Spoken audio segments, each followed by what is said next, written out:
9-hour standoff ends with a former Flint police officer holed up inside a Mundy Township apartment complex, dead. Police say Antonio Barber killed himself with a handgun. ABC 12's Lori DeGavito is live in the newsroom with the latest information new at noon. Karen, Mundy Township's police chief tells us a domestic dispute started this all. People who knew Antonio Barber, people who were closely involved in the situation yesterday, are still being interviewed. Investigators found a 39-year-old father and former police officer's body in a bedroom about 11:15 last night.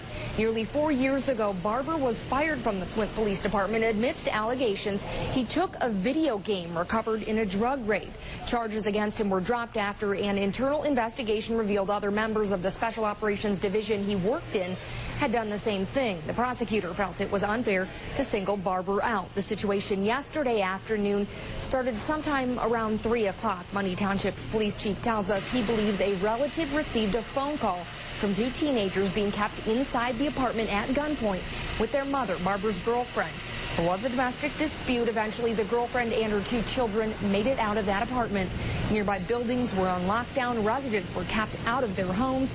Negotiators from Burton and Flint Township tried for several hours to get Barber to come out. They even let his father try. They did let me go over there and try to talk him out of, but I feel they were too late then. He wouldn't pick up the phone. But I did talk to him earlier, and he did call me 7 times on my cell phone, but I didn't have the phone. The officer had my phone.